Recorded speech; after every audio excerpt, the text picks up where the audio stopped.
저희가 보통 사실상 많이 보는 걸로는 이제 뼈 부러진 것들로 많이 본다고 알려져 있는데 정형외과 이미지가 약간 망치 이미지가 강한 걸로 이렇게 외국에서도 뭐 사이트나 이런 거 보면은 막 다들 이렇게 막 망치 두르는 그 수술장 그런 말 있는데 그런 거 아니더라도 사실 손이나 손목 이런 데는 여기도 관절이 엄청 예민하게 있고 그런 거에 대해서도 조금 저희가 보는 게 많아서 손목 아픈 경우도 손가락도 방아쇠 증후군 이런 것처럼 뭐 하는 운동에 따라서 갑자기 막 아픈 경우가 있을 수 있어요. 그래서 이런 게 계속 놔두면은 나중 가서는 병이 큰 병이 아니었다가 이게 점점 이제 악화되면서 나중 수술 꼭 요할 수 있는 병이 생길 수 있어서 좀 불편한 게 있으면 이게 통증이 아니더라도 사용하는데 몸을 움직이는데 불편함이 있다.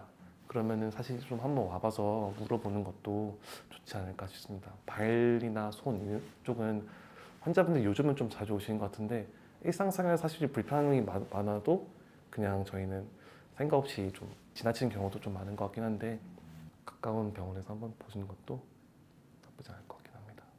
사실은 이제 요즘 핸드폰이 좀 작아지고 좀 가벼워져서 좋긴 한데 뭐 핸드폰을 들고 있는 상태에서 사실 저희가 가장 많이 하는 게 저희 좀 젊은 친구들 보면 특히나 이렇게 들고 누워 있잖아요. 누워 있어 이렇게 들고 있으면은 이 손목에도 엄청난 게 관절에 무리를 주긴 해요. 근데 저희가 당연히 좀 가볍고 하니까 생각 없이 이 상태로 한 두세 시간 동안 있으면은 당연히 손목 관절이 안 좋아지고 이런 걸 저희가 알면서 조금 뭐 내려놨다가 아니면은 다른 거 물체를 사용해서 핸드폰을 들고 있으면 좋을 텐데 또 막상 해보면 또 괜찮으니까 그런 점이 좀 잘 안 되는 것 같긴 해요. 근데 딱 이것 때문에 뭐가 생긴다는 걸 말씀드리기 힘든데 그러한 모든 행동들이 사실 똑같은 걸 자세히 유지한 상태에서 힘을 주면은 손목 관절에는 안 좋을 수 있고 손가락 관절에는 안 좋을 수 있다 정도는 알면 좋고 방아쇠 중에 방아쇠를 당긴 건 없는데 저도 사실 이 다섯 번째 손가락에 있어서 딱 모양이 방아쇠 당기듯이 그 상태 굳고 안 움직이고 움직이면 딸깍딸깍거려요. 그래서 저희 방아쇠라고 사실 하는 건데 딸깍딸깍거려서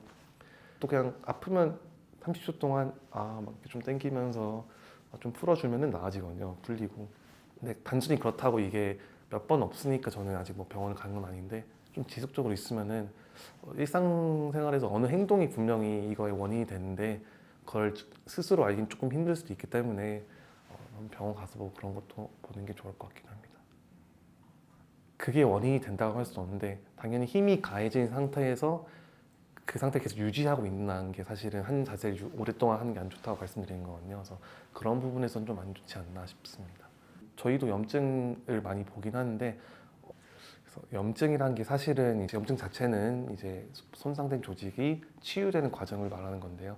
이제 그 외에 일반적으로 저희 염증이라 보통 말하면은 어디에 감염이 생겨서 그런 염증을 말하는 거잖아요. 그래서 그런 감염의 원인은 뭐 바이러스, 세균, 진균 이런 게 있을 수 있고 그 외에도 사실 감염이 이제 외부에서 다쳤을 경우에 그러니까 다친 손상된 조직의 이유가 감염이 아니고 그냥 찌면서 아픈다. 그 외상성 손상이 있을 수 있어요. 그래서 그런 거 크게 두 가지로 나눠서 염증을 생각하는 것 같은데 양쪽을 다 저희가 보긴 하죠. 예, 특히 손상은 당연히 저희가 보는 게 저희가 단순히 뼈랑 관절 외에도 아까 말씀드린 것처럼 근육 쪽 레벨 다 보는 거여서 만약에 손상이 좀만 깊으면은 예를 들어 자상이 있다고 해도 이제 병원에 가면은 저희가 자상이 있으면 그러니까 피부과 간다 이러진 않잖아요. 성형외과 간다 이런 건 물론 뭐 부위에 따라 다를 수 있고 얼굴은 저희가 잘 안 보긴 하는데 이제 그 좀만 깊게 들어가면은 근육도 다친 거 뼈까지 보이면 뼈까지 다치고 이런 게 다 문제가 될 수 있기 때문에 저희가 그런 것도 보게 되고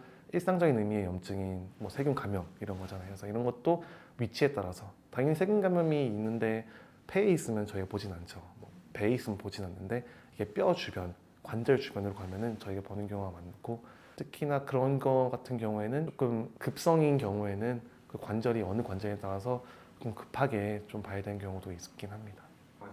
개인적으로 저도 러닝하고 헬스하고 다 하는데 사실 하진 않았다가 최근에 좀 시작했는데 안 하다가 좀 무리하게 뛰다 보니까 친구들 따라서 뛰다가 지금 어제도 갑자기 발목이 너무 아팠는데 이제 몸은 좋아지는 것 같긴 한데 확실히 살은 빠지고 과도하게 하면 저처럼 좀 발목이 아프고 무릎도 아프고 그러지 않을까 싶고 헬스도 하면 좋죠. 하면 좋은데 간혹 가다가 허리 같은 거 특히 안 좋으신 분들 보면은 뭐 특정한 헬스 동작을 좀 무리하게 하시는 분들도 없지 않아 있으시고 뭐 사실 아까 말씀드렸던 테니스 엘보 같은 거 이런 것도 크게 보면은 운동을 계속 과도하게 해서 생기는 거잖아요. 그래서 그런 것도 좀 문제되지 않을까. 하는 건 물론 좋고 당연히 특히나 저희가 정형외과에서 봤을 때는 나중 가서 근육이 많이 감소하게 돼요. 사람이 고령화가 되면은 나이가 들면은 근육이 감소하게 되는데 할머니들 보고 근육을 만들라고 할 수는 없거든요. 뭐 헬스장 가서 PT 받아라 이것도 사실상 말은 안 되는 거고 단지 있는 근육을 보존하는 게 제일 베스트인데 애초에 근육량이 남들보다 좀 더 많은 상태로 있으면은 그러한 근감소증이 있어서 생기는 병들에 대해서 조금 더 좋지 않을까 싶어서 운동하는 것 자체는 좋은 것 같은데 항상 무리하지 말고 아프면 쉬고 난 자기가 잘못한지 잘하는지는 사실 스스로 알고 있다고 생각해요. 그냥 몸이 잘못된 동작을 계속 사용하다 보면은 몸이 아픈데 이제 그거를 성장통이라 생각하시고 그냥 넘기신 것 같은데 그런 것들도 조금 생각해 보시고 하면 좋을 것 같긴 합니다.